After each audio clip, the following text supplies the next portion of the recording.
Et nous sommes avec Djali Badiane, activiste et féministe. Bonsoir, bienvenue au Journal Afrique. Alors cette affaire Miss Sénégal fait beaucoup de bruit sur les réseaux sociaux.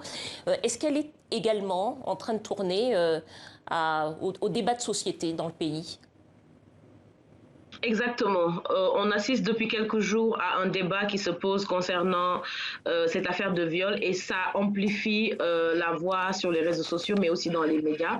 Et les Sénégalais de plus en plus prennent la parole pour parler de ces violences, de ces viols et surtout de l'apologie surtout sur ce cas-là, de l'apologie au viol qui a été faite par cette dame-là.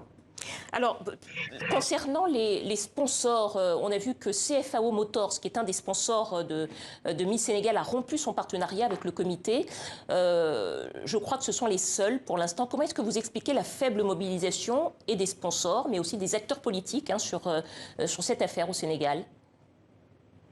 C'est vrai que c'est encore très incompréhensible. Il n'y a que CFAO qui a fait un communiqué pour se retirer officiellement du comité.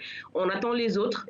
On est en train de préparer une action pour leur faire des courriers officiels et des lettres publiques afin que ces sponsors-là puissent se retirer. Parce qu'il est inconcevable que des marques utilisées par les Sénégalais et des marques internationales ou nationales puissent associer leur image à une telle forfaiture.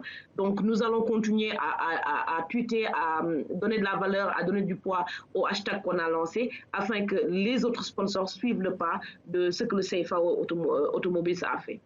Concernant la présidente du comité Miss Sénégal, est-ce qu'elle est toujours en place? Est-ce qu'il y a eu des décisions ou des mesures à son égard ou pas?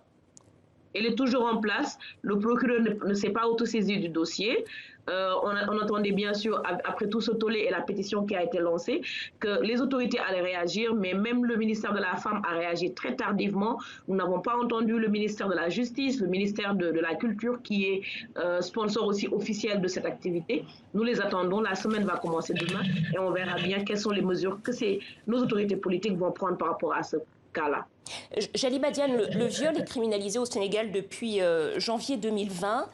Comment est-ce que ça se passait avant concrètement dans le pays? Est-ce qu'il y avait véritablement une omerta ou est-ce qu'on pouvait dénoncer les viols? Et quand on souhaitait en dénoncer un, comment ça se passait concrètement? Est-ce que ces affaires aboutissaient? Ça n'a pas beaucoup changé. Cette loi, je dirais pas que ça sert à rien, mais pour le moment, l'effectivité manque beaucoup, donc ça n'a pas changé grand-chose. Nous assistons toujours à une omerta sur les dénonciations.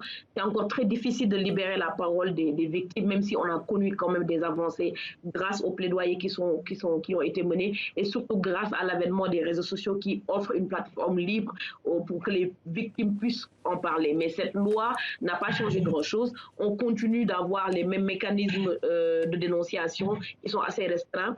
On continue d'avoir des victimes qui ont très peur de parler et la vindicte populaire ne les épargne pas. Donc ça n'a pas changé grand-chose, cette loi-là.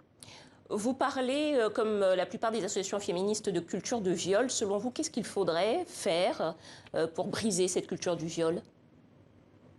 Il faudrait beaucoup de sensibilisation. Cette affaire nous montre qu'il nous reste encore beaucoup de chemin à faire sur le plaidoyer qu'on pensait très abouti sur la société sénégalaise parce qu'il faut qu'on se rende compte que la culture du viol est très ancrée.